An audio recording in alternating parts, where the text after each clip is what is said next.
reduce reliance on road transport and leverage on water transport. And Malawi Broadcasting Corporation, MBC, collaborates with the Malawi Communications Regulatory Authority, MACRA, in enhancing its reach and operational efficiency.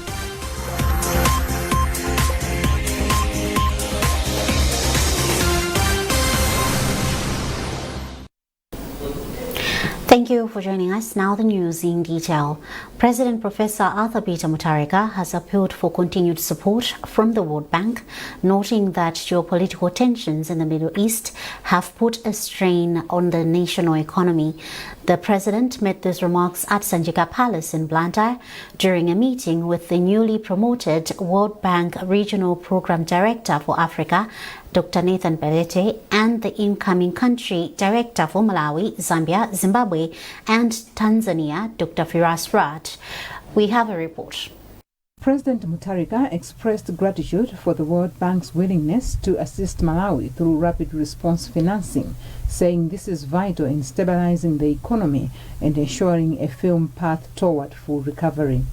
The Malawi leader commended the partnership between Malawi and the World Bank, citing the bank's recent support in procurement of maize, which provided essential hunger relief as a clear evidence to this strong relationship. They have helped us a lot, and we hope they'll continue.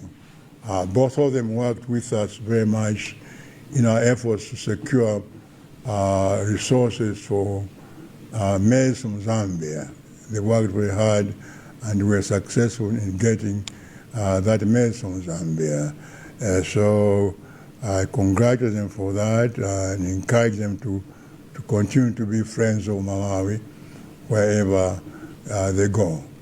Speaking after the meeting, the newly promoted World Bank Regional Program Director for Africa, Dr. Belete, said the bank is concerned with the impact the conflict in the Middle East has had on the people of Malawi and pledged to provide the necessary support.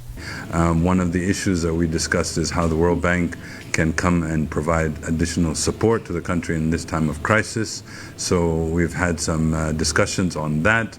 As is well known in Malawi, during times of crisis, the World Bank has been very quick to come in and support, as was shown in situations like the recent food shortage, the drought, the Cyclone Freddy. So we've committed to His Excellency and the team that we're very keen to see how best we can support Malawi as they suffer the impacts of the Middle East crisis. President Mutharika then urged Dr. Belete to keep Malawi's needs at the forefront of his agenda in his new regional role. Also present during the meeting were Minister of Finance Joseph Manamveka, Secretary to the Treasury Cliff Chiunda, and other officials from the Ministry of Finance. President Mutharika and the First Lady, Professor Gertrude Mutharika, join the rest of the world in celebrating International Workers' Day, also known as Labor Day. In a statement released earlier today, the President says he honors the extraordinary resilience and dedication of every worker across the nation, from hard-working farmers to diligent civil servants, as their effort is the engine of Malawi's progress. The President further explains that his administration is committed to protecting workers' rights, fostering fair workplaces, and investing in skills development for the youth. By aligning education with modern demands, supporting local industries, and encouraging entrepreneurship, Malawi is building a workforce ready to lead its industrialization drive. President Mutharika has called on employers to lead with fairness and empathy for workers, and for workers to continue serving with integrity and excellence. The Public Accounts Committee on Thursday engaged officials from the National Bank of Malawi as it continues its inquiry into the Amaryllis Hotel deal. More in this report by Trinity Kapantengo. Speaking after the engagement with National Bank officials, Chairperson of the committee, Baba Stephen Malondela, said the bank's representatives failed to provide specific information the committee was seeking. As a result, the committee found it necessary to suspend the meeting to allow the committee to consult relevant authorities on how the National Bank can provide the information. Malondela further indicated that the committee will also summon the Financial Intelligence Authority, FIA, which oversees financial transactions, as well as the Reserve Bank of Malawi, to provide a detailed account on how the funds were handled. During the deliberation, it became very clear that the bank was not willing to disclose some of the information because they claim that the law does not give them that liberty. So we decided that having listened to the bank, we could not proceed because they time and again indicated that they will not proceed to give the committee more information in terms of the details because the committee wanted to find out. So the committee is interested in knowing who actually benefited from these transactions. So that's why we felt it is very important for the committee not to proceed because the information that we're looking forward to have, we didn't get. National Bank of Malawi officials declined to disclose details regarding the flow and destination of the funds, citing legal restrictions. This response prompted the committee to send them back. The committee also engaged officials from FDH Bank, seeking clarification on the bank's role, particularly in relation to its involvement in the sale of a hotel. The Public Accounts Committee has been meeting various stakeholders, including private companies, government institutions, and individuals as part of its ongoing investigation into the sale of Amarilis Hotel. Trinity Kapantengo, MBC News, Lilongwe. Minister of Transport, Japi Mhango, has urged Malawian companies to leverage water transport, citing its efficiency and cost effectiveness. Mhango made the call during a tour of Malawi Lake Services Limited in Monkey Bay. He expressed concern over the continued reliance on road freight for large cargo, despite a 2017 transport master plan that mandated increased use of water and rail transport for heavy goods. Davy Uma reports. Speaking after touring Malawi Lake Services Limited in Monkey Bay, the Minister of Transport, Japi Mhango, cited a 2017 Transport Master Plan as one way of ensuring longevity of Malawi roads.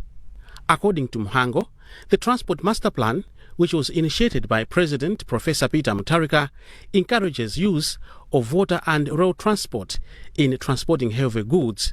During the visit, the minister noted with concern that Malawi Services Limited possesses vessels capable of hauling large quantities of cargo, yet many companies continue to rely on road transport. In 2017, the government of Professor Peter Mutharika launched the National Transport Master Plan. The plan entailed a number of things. One was that we begin to move goods from the roads to either rail or water.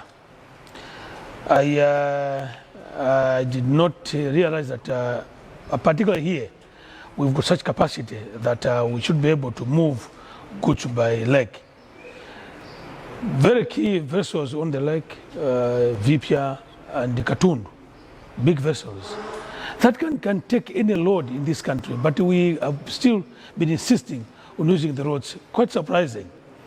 So as a ministry, we will now be emphasizing on asking all stakeholders, particularly those that move heavy load, to utilize these vessels. Chief Executive Officer for Malawi Lake Services Limited, Joseph Banda, said the unit is positioning itself to improve water transport in the country. What we want to do as a management is to make sure that the company is brought back in terms of operation to the original goals. The entrepreneurs, those who patronized water transport those days, want to bring them back. Whatever we are doing it towards making sure that water transport is being patronized in a way that it adds value to the development of the country. Malawi Lake Services, MLS, was established following a restructuring process where it took over lake transport operations from Motor Angel. It operates as the primary provider of water transportation for cargo and passengers on Lake Malawi. Dave Umar, MBC News, Monkey Bay. Petroleum Importers Limited (PIL) has urged transporters and fuel tanker drivers to prioritize safety above speed in order to prevent loss of lives and property. PIL General Manager Martin Nsemogo made the appeal during activities to mark World Day for Safety and Health at Work in Blantyre. We have a report. Nsemogo described transporters and fuel tanker drivers as the backbone of supply chain and stressed the importance of strictly adhering to safety measures at all times. What we want is for our drivers to go and deliver the product safely. We know that behind them there are families that are waiting for them, and for us, for them to bring the product, even though we might want the product to come quicker, but we want them to prioritize their safety first so that we can bring the product into the country. We know that the roads that they travel in, there are so many pitfalls, there are so many hazards, and also communities that the product that they carry is flammable and is highly combustible, and therefore if it causes an accident, it can burn the whole area, which is why we have emphasized that they need to be safe so that they can protect themselves. Region Road Traffic Officer for the Department of Road Traffic Directorate Services for the South, Madariso Gunsalu, also urged petroleum transporters and drivers to, among others, ensure that their vehicles are always roadworthy, manage fatigue, and be aware of emergency and public risks after accidents. Fuel tanker drivers are not just ordinary drivers. They carry cargo that is hazardous and risky as well. So that demands a lot of professionalism, it demands a lot of responsibility, and it also requires a lot of things, unlike the ordinary drivers, because a single accident involving a tanker driver, involving a tanker that is loaded with fuel cargo, can have very significant consequences to the driver and also to the community. During the event, PIL also celebrated 0 accidents involving its petroleum tankers throughout 2025. George Banda, MBC News, Blantyre. This is MBC News and you are with me, Evelis Chingambi. A reminder of the top stories. The first couple joins the rest of the world in celebrating International Workers' Day today. Malawian companies urged to reduce reliance on road transport and leverage on water transport. And Malawi Broadcasting Corporation (MBC) collaborates with the Malawi Communications Regulatory Authority (MACRA) in enhancing its reach and operational efficiency.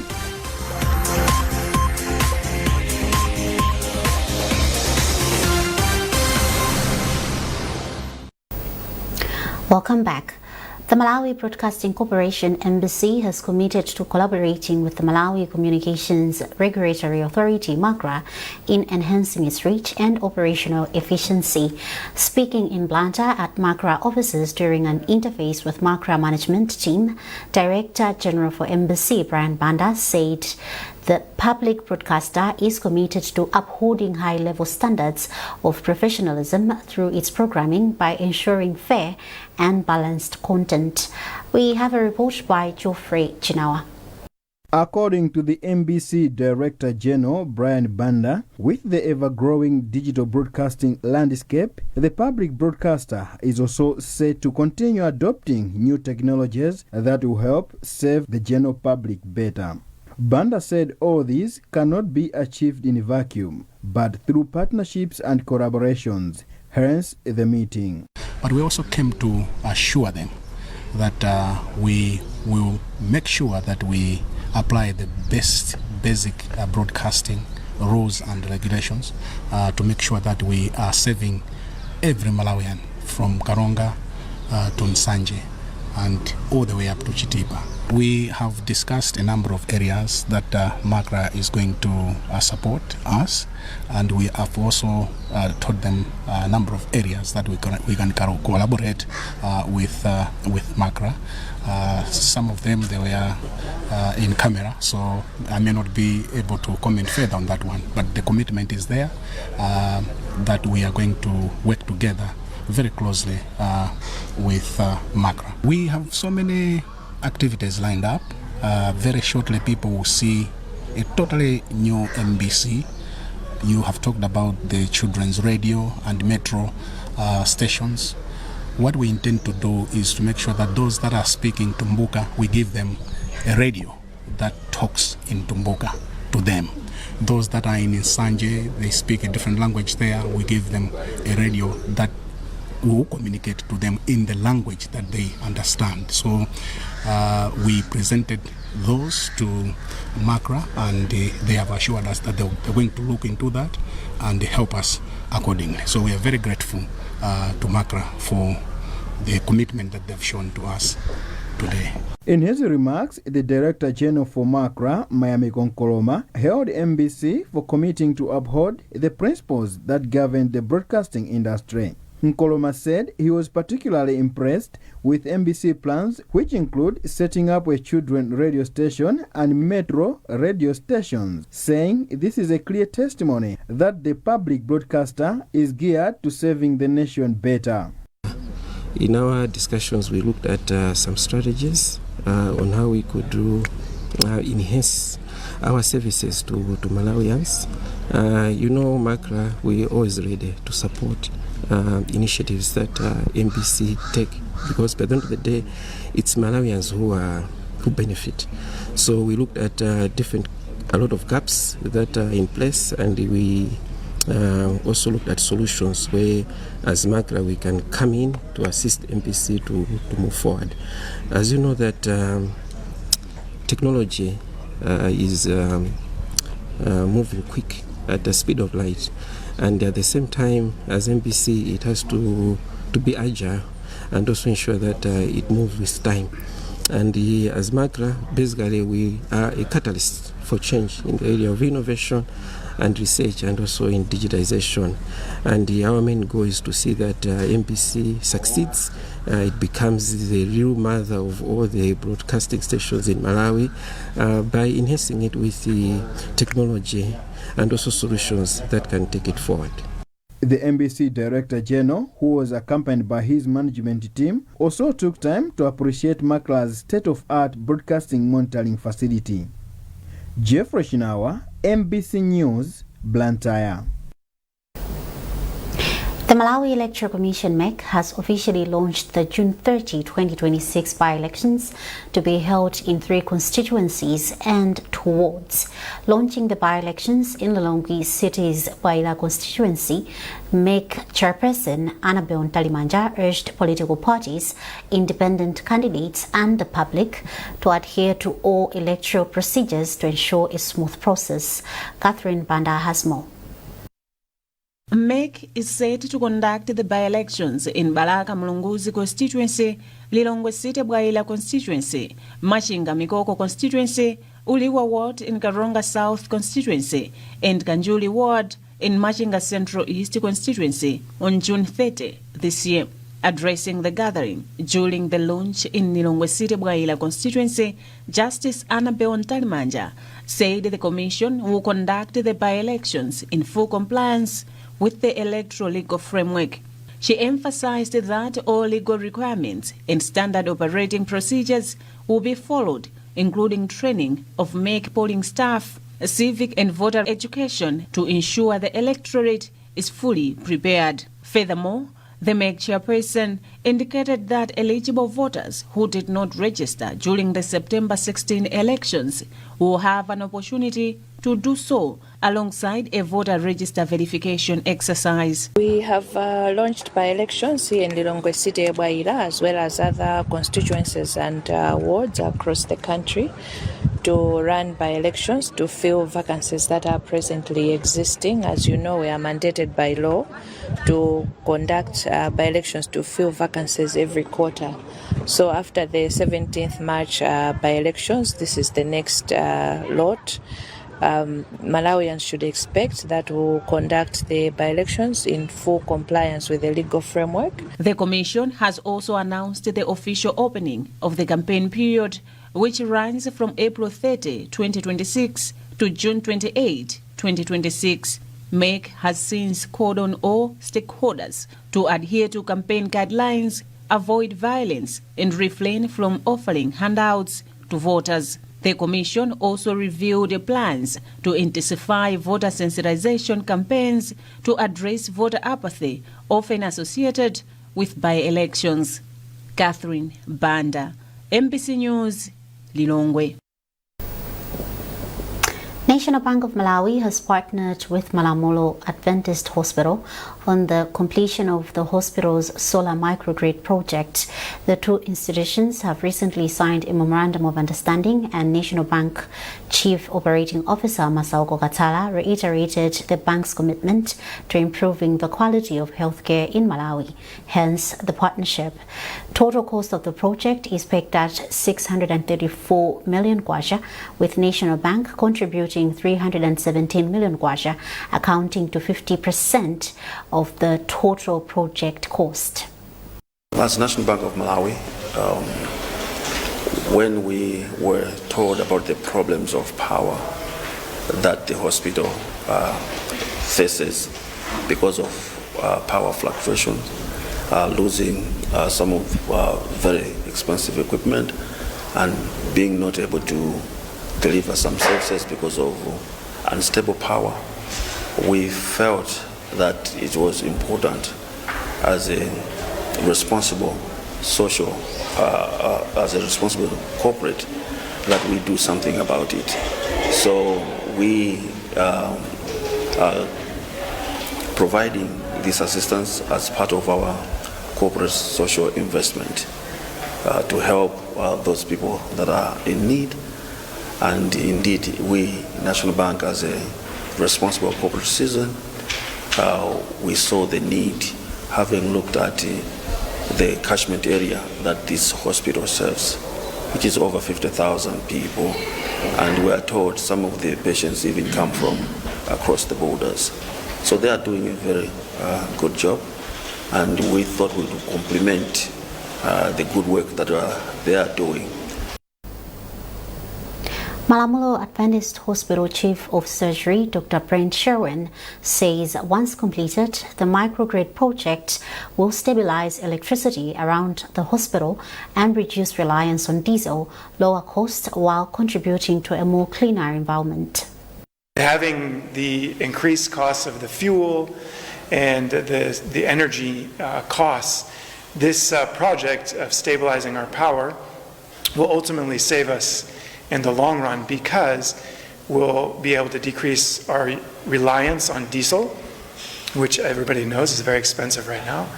And then also we'll be able to maintain the equipment that we have at a much better level without being worried about it getting damaged and having to replace it. Because every time you have to replace a piece of equipment, it's very expensive. For example, within the last month, we had a piece of equipment, because of a power surge, explode. That piece of equipment was $15,000 US. That's not easy to replace for a hospital. That was donated equipment, and so these cost savings will be significant. But essentially what it's doing is it's taking any power that comes in, whether it's from the solar or ESCOM, and cleaning that power so that anything that's coming to our theater, to our wards, will be stable power, will be clean power. Ilova Sugar Malawi has donated 20 million kwacha to Minority Shareholders Association of Listed Companies, Misaliko, in support of the organization's upcoming Youth Summit on Financial Literacy. Speaking to Embassy during the check presentation ceremony to Misaliko, Ilova Sugar Malawi's Managing Director, Ronald Ngira, said they aim to build economic resilience for future investors, hence the support.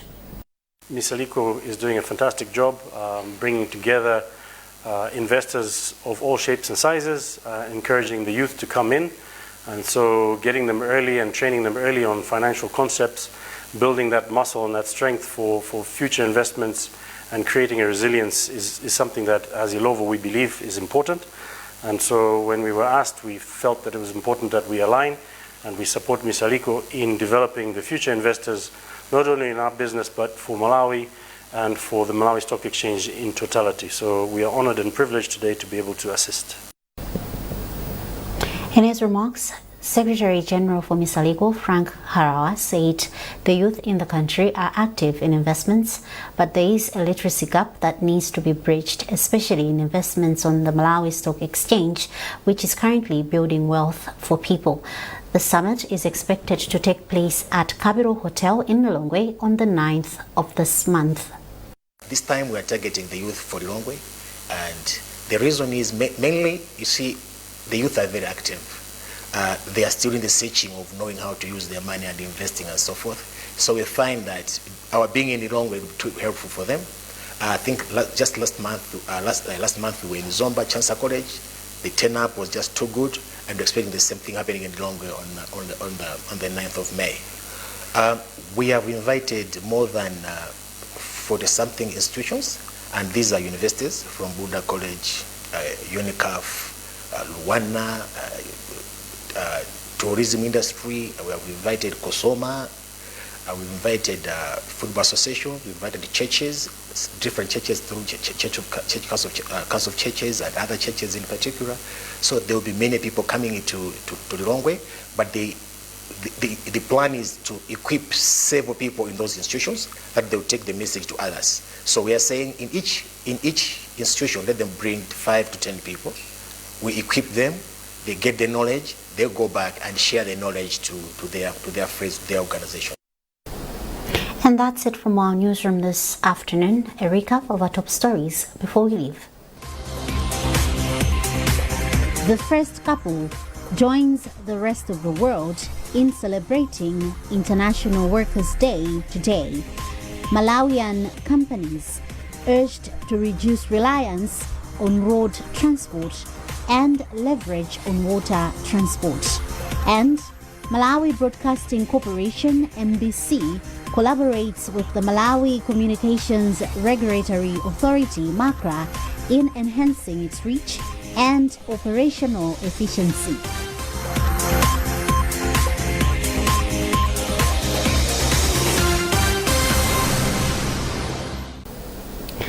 For more updates, visit MBC Digital on Facebook, X, and Instagram. You've been with me, Evelis Chingambe. Thanks for watching and enjoy the long weekend.